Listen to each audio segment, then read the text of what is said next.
France 3 vous présente la météo avec Union Matériaux.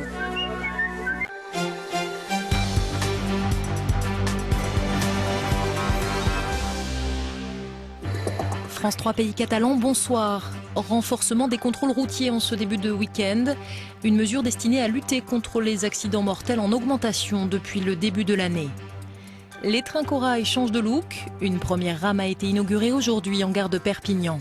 Enfin du rire, non-stop jusqu'au 28 avril, grâce au marathon de l'humour. Le but du jeu, ouvrir la scène aux jeunes talents.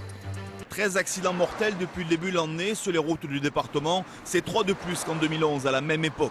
Sur ces 13 décès, 6 sont dus à une consommation excessive d'alcool. Conséquence, la répression va être renforcée dès ce week-end avec, outre les sorties de boîtes de nuit, des contrôles l'après-midi ou en soirée. Nous avons donc des personnes qui sont en état d'alcoolémie et qui circulent sur nos routes à 17h, à 19h, à 20h, en pleine semaine. Et donc, encore une fois, c'est un problème qui concerne l'ensemble de la population. Des contrôles qui seront effectués en zone gendarmerie, mais aussi en ville, zone police. Les 2 roues ne seront pas oubliés, selon les autorités. Vous le reconnaissez forcément, derrière moi, c'est ce bon vieux train corail. Et bien pour Languedoc-Roussillon, c'est bientôt du passé, car l'avenir, c'est ça. La région est en train de rénover tout son parc. En voiture, on vous emmène. Il ne va ni plus vite ni plus loin, techniquement parlant, rien de nouveau. C'est plutôt côté look qu'il y a du changement. Nouveau siège aux couleurs symboliques de la région, nouveau plafond, nouveau store, nouvelle prise de courant. Bref, le corail s'est payé un lifting complet. Coût de l'opération, près de 10,5 millions d'euros. Si on le fait, c'est qu'il y a de plus en plus de monde dans les trains et on veut apporter ce service public. L'accessibilité. Il faut que dans chaque rame, là, quand ça circule, il y a l'accessibilité pour les fauteuils roulants, pour les handicapés. On est la seule région de France à avoir un tel niveau d'équipement neuf, de trains et de rames qui circulent. Une première rame de 6 voitures circule déjà depuis la mi-décembre 2011. Les usagers ont donc déjà eu l'occasion de tester. Verdict. Très joli le rouge. J'ai fait un bon voyage. Joli, moderne, avec des prises partout, c'est bien aussi.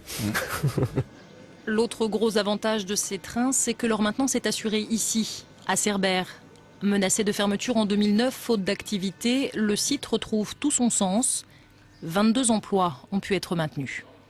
C'est vrai qu'on a perdu de la charge de travail, mais on a de l'espoir que ça reparte vraiment. Et nous sommes motivés ici, d'ailleurs nous l'avons fait entendre à notre directeur de région, pour en avoir plus encore et pour que ça reparte sur Cerbère, car il ne manque pas de place, quoi. Les cheminots regrettent juste que les travaux de rénovation des corails n'aient pas aussi été réalisés dans la région, mais à Périgueux. Nouvelle hausse du chômage dans les Pyrénées-Orientales. Au mois de mars, il a augmenté de 0,3% par rapport à la fin février, soit 86 demandeurs d'emploi supplémentaires. Cette augmentation est toutefois inférieure à la moyenne nationale. On compte dans notre département 26 745 personnes inscrites à Pôle emploi. Sur un an, le chômage a augmenté de 13,1%.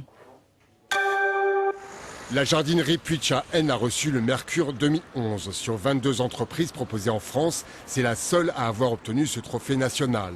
Distinction qui récompense sa qualité et son sens de l'innovation. La jardinerie est gérée par une station météo, aération naturelle, régulation de l'arrosage. Rien n'est laissé au hasard. On va arroser manuellement chaque table parce que chaque plante est différente. Chaque plante a besoin d'eau différemment. Donc c'est vraiment du manuel qu'on fait. Dans une serre en verre de 4800 m², cette entreprise est respectueuse de l'environnement et favorise les économies d'énergie. Ici, le végétal représente 60% du chiffre d'affaires et on répond aux exigences du client. Aujourd'hui, il y a un engouement vraiment pour le potager. Les gens aiment bien avoir un petit plant de tomates, que ce soit sur un balcon, dans leur jardin, des poivrons, des aubergines, des melons, et savoir le matin ramasser, ou à 11h30, ramasser leurs tomates cerises pour faire un petit apéro entre amis, en sachant qu'ils n'ont pas mis de produits avec des pesticides. Cette entreprise du terroir veut garder son indépendance avec les grandes marques et préfère favoriser les circuits courts. Nous avons un producteur de plants potagers qui se trouve à Hortafa, donc à 5 km de notre jardinerie. On l'a appelé par exemple ce matin à 8h et à 11h ce matin il nous livre déjà Un prix peut en cacher un autre. Après le trophée national du Mercure d'Or, la jardinerie Puitch est nominée aux Graines d'Or Europe. Pourquoi vous applaudissez? Vous n'avez pas compris le titre du spectacle. Le titre du spectacle, en fait, c'est Baptiste se tape les fiches. C'est une expression, en fait, ça veut dire que je me tape la honte. Le marathon de l'humour de Perpignan, première édition, c'est parti depuis hier soir. 7 artistes qui font partie de la nouvelle vague française dans le registre comique vont se relayer sur la scène du théâtre municipal jusqu'à samedi. Il y a 30 ans, on a découvert Anne Roumanoff, Muriel Robin et tant d'autres qui jouaient dans de toutes petites salles. Donc j'espère que ce festival qui s'appelle le Marathon de l'humour, et en fait c'est une pépinière de stars, dans 3-4 ans il y aura certainement des stars qui seront passées ici. Donc j'invite effectivement tous les spectateurs à venir voir et à se dire on y était. Vous avez vu quand même qu'ils vendent des CD d'ambiance à 20 € et de suite à genre t'as 1 heure de vent. Il y a des mecs qui coûtent 1 heure de... Hier soir, c'est Baptiste Le Caplin qui a essuyé les plâtres. Lorsqu'il débute en 2008, ce jeune Normand est loin d'imaginer qu'au bout de seulement 4 ans, il ferait salle comble à Paris au Bataclan, 9 fois de suite. Mes parents même me l'ont dit dernièrement, on ne pensait pas que tu étais capable de ramener autant de monde, donc je suis super content. C'est vrai que sur Paris, j'ai une belle notoriété qui est un peu installée avec ce spectacle. Mais en province, c'est encore...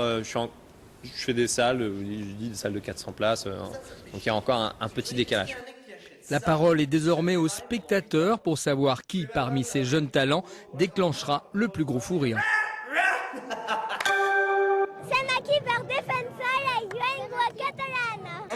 Écrivains, sportifs, professeurs, élèves, jeunes et moins jeunes, le 31 mars dernier, ils étaient plus de 7000 à s'être donné rendez-vous au pied du Castillet.